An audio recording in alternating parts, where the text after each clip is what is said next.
Давайте начнем. Все, кто работает в B2B продажах, наверняка чувствуют, что-то пошло не так. Как будто старые правила игры просто перестали работать. Вот именно сегодня мы и разберемся в так называемой парадигме Challenger и попробуем понять, почему классическая модель продаж, кажется, зашла в тупик. Начнем, пожалуй, с боли, знакомой абсолютно каждому продавцу. Представьте, десятки встреч, идеальное коммерческое предложение, ответы на все вопросы. И вдруг тишина. Сделка просто зависает. Почему же так много усилий уходит впустую? Это и есть, по сути, главный вызов современных B2B продаж. Дело в том, что реальность B2B кардинально изменилась. Теперь решение принимает целый комитет из 6, а то и 10 человек. Клиент приходит к продавцу, уже проделав огромную часть работы самостоятельно. И, пожалуй, самое главное, настоящий конкурент — это не другая компания, это инерция. То есть простое желание клиента ничего не менять. Именно вот этот статус-кво и выигрывает чаще всего.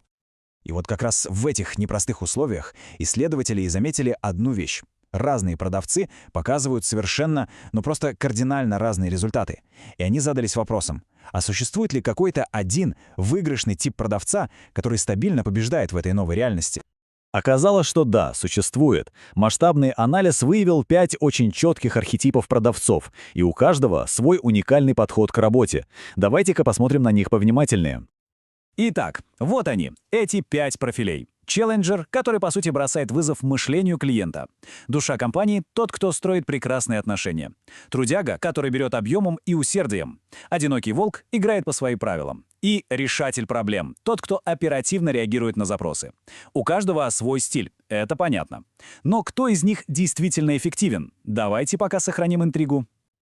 Ну и вот он, главный вопрос.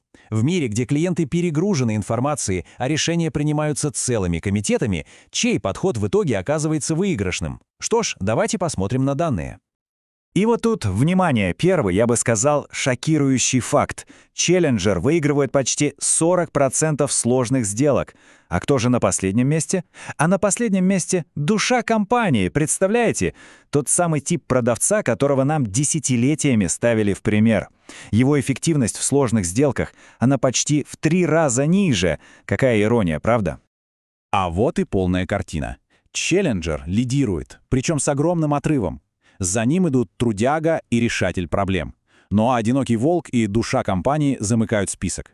Что ж, статистика не оставляет никаких сомнений. В сложных продажах доминирует один совершенно конкретный подход. Чтобы разница стала очевидной, давайте посмотрим на 2 диалога. Слева — душа компании. Он сосредоточен на отношениях и в итоге слышит «спасибо, вы отличный парень, но решать буду не я». А справа — челленджер. Он не спрашивает, чем помочь, он бросает вызов. Знаете, я вижу у вас проблему, о которой вы, возможно, даже не догадываетесь. Он смещает фокус с отношений на реальную бизнес-ценность.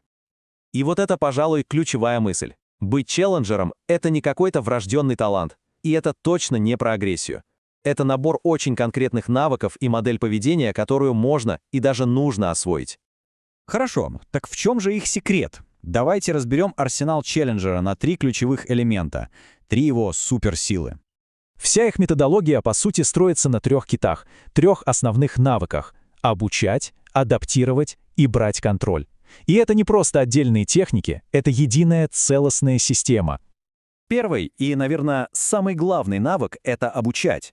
Вместо банального вопроса «чем я могу вам помочь?», челленджер приходит с инсайтом. Он учит клиента чему-то новому о его же бизнесе, показывает риски или возможности, которые тот раньше просто не замечал. Это моментально меняет его статус с обычного продавца на эксперта. Вот как это может звучать на практике. Заметьте, здесь ни слова о продукте. Речь идет о проблеме клиента, о которой он, возможно, и не знал. Продавец показывает ему закономерность, подкрепленную данными, и тем самым создает ощущение срочности.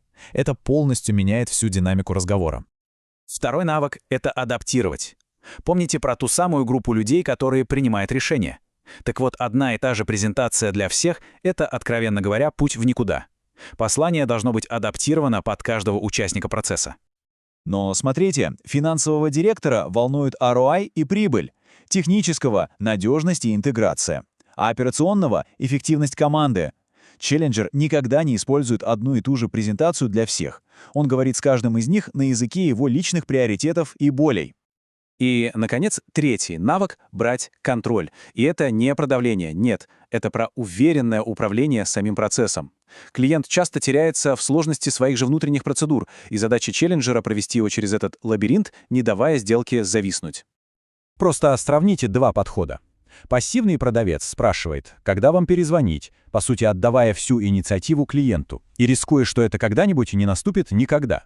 Челленджер же предлагает четкий совместный план действий. Он создает динамику и уверенно ведет сделку к завершению. В этот момент очень часто возникает возражение: «Постойте, но не слишком ли это напористо? Не отпугнет ли это клиента?» И это очень важный и абсолютно правильный вопрос. Смотрите, все дело в намерении. Если цель продавить любой ценой, то да, это агрессия. Но если цель искренне помочь клиенту увидеть риски и прийти к лучшему для него решению, то это совсем другое. Это позиция уверенного консультанта, который не боится говорить правду ради пользы своего клиента. Итак, давайте подведем итог. Роль продавца, она фундаментально изменилась. В мире, где любая информация доступна в 2 клика, ценность заключается не в том, чтобы ее просто передавать. Ценность в том, чтобы помочь клиенту осмыслить эту информацию, посмотреть на свою ситуацию по-новому и в конце концов решиться на изменения. Но и в завершение вопрос на подумать. Если оглянуться на свои последние сделки, в каком из этих 5 профилей можно узнать себя? И, наверное, самый главный вопрос. А что, если в следующий раз попробовать действовать как челленджер? Что тогда изменится?